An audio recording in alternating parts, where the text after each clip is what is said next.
नजर सब पर। नमस्कार, मैं हूं दीप्ति शर्मा और आप सभी का स्वागत करती हूं थर्ड आई न्यूज नेटवर्क में। आइए सीधे रुख करते हैं अभी तक की 10 बड़ी खबरों का। महाराष्ट्र के मुख्यमंत्री एकनाथ शिंदे ने कहा कि उनके नेतृत्व वाली शिवसेना और भाजपा नगर निकाय सहित आगामी सभी चुनाव साथ मिलकर लड़ेंगे। वहीं पूर्व सांसद आनंद मोहन ने बिहार में भाजपा के खिलाफ बोला, मेरे जेल से छूटने पर बीजेपी को हो रहा है सबसे ज्यादा दर्द। उन्होंने कहा कि भाजपा मेरे विरुद्ध साजिश करवा रही है। मैं निर्दोष होते हुए भी 16 साल जेल में रहा। कांग्रेस के पूर्व अध्यक्ष राहुल गांधी को अपने अमेरिका के दौरे पर जहां भारतीय प्रवासियों से मिला समर्थन और प्यार, वहीं दूसरी ओर सिखों ने न्यूयॉर्क शहर में किया कड़ा विरोध। भारतीय डायस्पोरा को संबोधित किए जाने से एन वक्त पहले सिख समूह सड़क पर बैनर तख्तियां लेकर पहुंच गया था, जिन पर राहुल गांधी गो बैक, राहुल गांधी वापस जाओ लिखा हुआ था। यूएस से राहुल गांधी ने मोदी सरकार पर साधा निशाना। उनसे पूछो ट्रेन हादसा क्यों हुआ, वे कहेंगे कांग्रेस ने 50 साल पहले ये किया था। हमने कभी नहीं कहा ट्रेन हादसा अंग्रेजों की गलती की वजह से हुआ। गृह मंत्री अमित शाह से मिलने पहुंचे पहलवान, महापंचायतों को फैसला लेने से रोका। 2 घंटे तक चली बैठक आधी रात के बाद जाकर हुई खत्म। इस मुलाकात के दौरान बजरंग पूनिया, साक्षी मलिक और कुछ कोच शामिल हुए थे।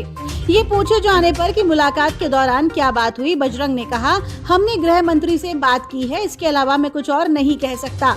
इस बैठक के बाद बजरंग पूनिया सोनीपत में हुई महापंचायत में हिस्सा लेने पहुंचे। उन्होंने पिछली महापंचायतों में न आने के कारण मांगी माफी और साथ ही ये भी कहा कि फिलहाल कोई फैसला न किया जाए। वहीं पहलवान साक्षी मलिक और बजरंग पूनिया रेलवे की नौकरी में वापस लौटे, कहा प्रदर्शन वापस नहीं लिया है। ओडिशा ट्रेन दुर्घटना में सरकार की जवाबदेही पर सवाल उठाने वाली कांग्रेस नेता राहुल गांधी की टिप्पणी पर केंद्रीय मंत्री अनुराग ठाकुर ने किया पलटवार। उन्होंने कहा, कौन भाग रहा है, हमारे मंत्री अपनी जिम्मेदारियां निभा रहे हैं। केंद्रीय रेल मंत्री अश्विनी वैष्णव और अन्य मंत्री पूरे समर्पण के साथ अपने कर्तव्यों का पालन कर रहे हैं। केंद्रीय मंत्री ने आगे कहा, दुर्घटना स्थल पर रेल मंत्री भी गए, प्रधानमंत्री भी गए, केंद्र के सभी बड़े नेता वहां गए, बातचीत करके बचाव कार्य में तेजी लाई गई। आगे कहा कि जब चीन की सेना ने अतिक्रमण करने का प्रयास किया, तब राहुल गांधी चीन के अधिकारियों के साथ गुप्त बैठक कर रहे थे। आपने आज तक उसका जवाब नहीं दिया है। बिहार में विपक्षी दलों की बैठक स्थगित, सीएम नीतीश की अध्यक्षता में होनी थी मीटिंग। ऐसे समय में स्थगित किया गया है जब बिहार के भागलपुर में पुल हादसा हुआ है। बता दें कि ओडिशा के मुख्यमंत्री नवीन पटनायक, कांग्रेस नेता राहुल गांधी और मल्लिकार्जुन खड़गे ने भी इस बैठक में शामिल होने से इनकार कर दिया था। ऐसे में ये नीतीश कुमार के लिए बड़ा झटका माना जा रहा है। 22 जून को छत्तीसगढ़ आएंगे केंद्रीय गृह मंत्री अमित शाह, बीजेपी के जनसंपर्क अभियान में होंगे शामिल। छत्तीसगढ़ में विधानसभा चुनाव होने में अब कुछ ही दिन बचे हैं। सत्ता में वापसी करने के लिए अब भाजपा भी कमर कस चुकी है और चुनाव के लिए तैयारियां शुरू कर दी हैं। अयोध्या में नहीं बनी बात तो अब कैसरगंज में रैली करेंगे ब्रजभूषण। 11 जून को ताकत दिखाएंगे सांसद। अपने लोकसभा क्षेत्र केसरगंज के कर्नलगंज में बड़ी सभा करने की कर रहे हैं तैयारी। हालांकि इसे भाजपा के राष्ट्रीय नेतृत्व के निर्देश के तहत एक कार्यक्रम बताया जा रहा है। इसे मोदी सरकार के 9 साल पूरा होने से जुड़ा हुआ बताया जा रहा है। सिंह पर यौन शोषण का आरोप लगाते हुए विनेश फोगाट, बजरंग पूनिया और साक्षी मलिक सहित प्रमुख पहलवान 23 अप्रैल से विरोध प्रदर्शन कर रहे हैं। इलाहाबाद हाईकोर्ट की सख्त टिप्पणी, फ्रीडम ऑफ स्पीच के नाम पर हद पार नहीं की जा सकती, इसकी भी एक सीमा है।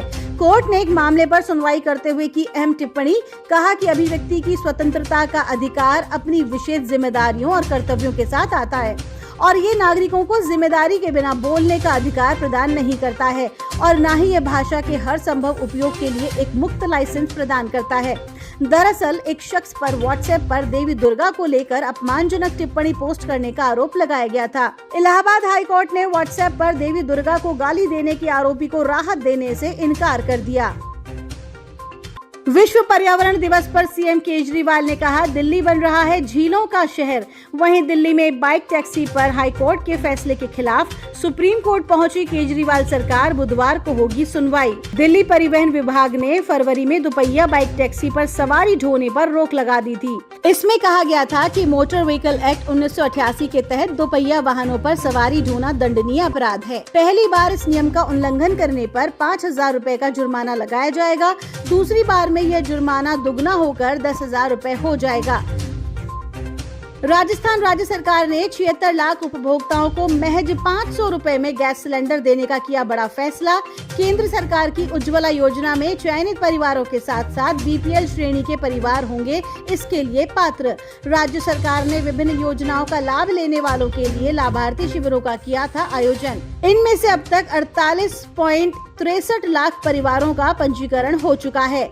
वहीं बीजेपी प्रदेश अध्यक्ष सीपी जोशी ने सीएम अशोक गहलोत को बताया छलिया, कहा केंद्र के पैसों से दिखा रहे जादूगरी।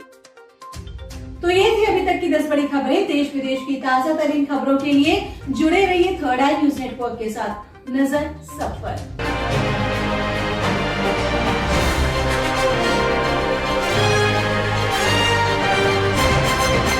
नजर सब पर।